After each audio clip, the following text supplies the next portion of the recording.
Before I start, I'd like to just bring greetings from our CEO, Jack Lohman, who is really sad that he's not able to be here today. He's had a family emergency in the UK, so he won't be back in the office until next week.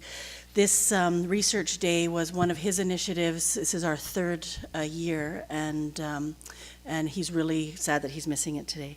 So good morning. I am Angela Williams, and I am the Deputy CEO of the Royal BC Museum and Archives. Allow me first to acknowledge the importance and respect we have for the deep history of the Songhees and Esquimalt people on whose land the museum and archives was built. Indigenous history and knowledge is inherent within our culture, strengthens our society, and is an important strand of everything we do here at the Royal BC Museum. I am delighted to have this opportunity to welcome you here to our third annual Research Day, actually launching auspiciously on International Pi Day. Does everybody know what International Pi Day is? Yes. there we go. I can only remember my pi till like a few decimals, so I'm sure there's other people here that remember it a lot longer. I'd like to particularly welcome the chair of our board of directors, Susan Knott, and Dr. Alex Meissen, who is the chair of Foresight at the Alberta Research Council, and thankfully for us, a member of our own research advisory committee. And Axel is also a former head of the UNESCO Canada. Many know the Museum and Archives for its exemplary feature exhibitions, its engaging learning activities, and its world-class collections. I would, however, argue that the beating heart of our organization is the scientific work and the historical work of our researchers that they conduct throughout the province and around the world. Yesterday, one of the greatest scientific minds of our generation passed away. Stephen Hawking left a legacy of research and critical thinking that has changed our fundamental understanding of the universe. We could all strive to leave a similar legacy with our research, all looking forward to building a greater understanding of British Columbia, our landscapes, and our people. It is from this core work that many of our initiatives flow.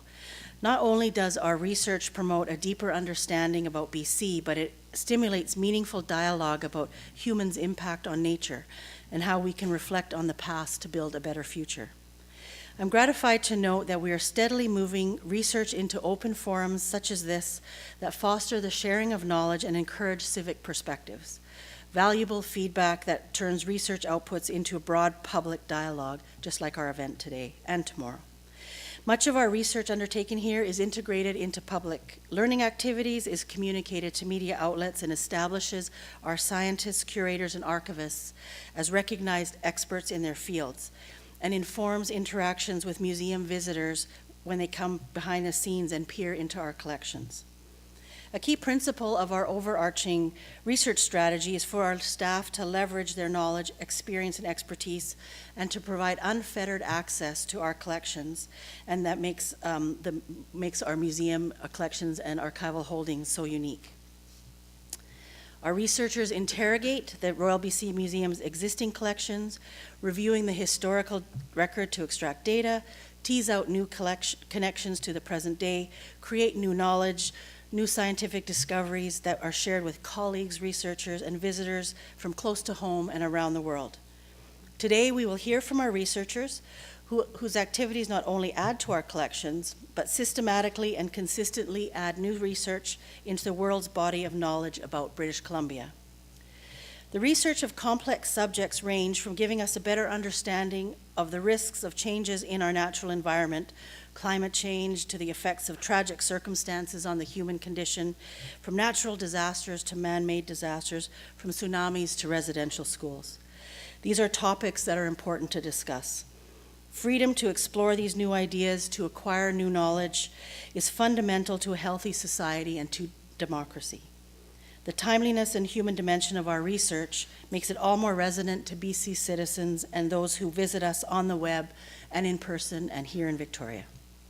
It is enormously gratifying to me to witness the myriad of ways our curatorial and archival staff are exercising their expertise to probe, challenge the status quo, and break new intellectual ground.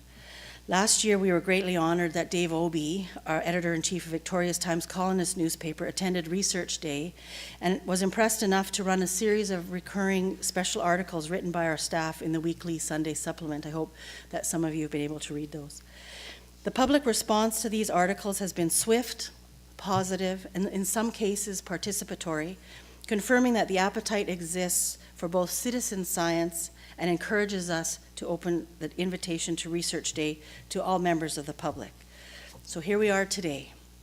We have an impressive roster of staff presenting on an equally impressive list of topics, which are marvelously diverse, and yet all focused on some element of the natural history and human history of British Columbia.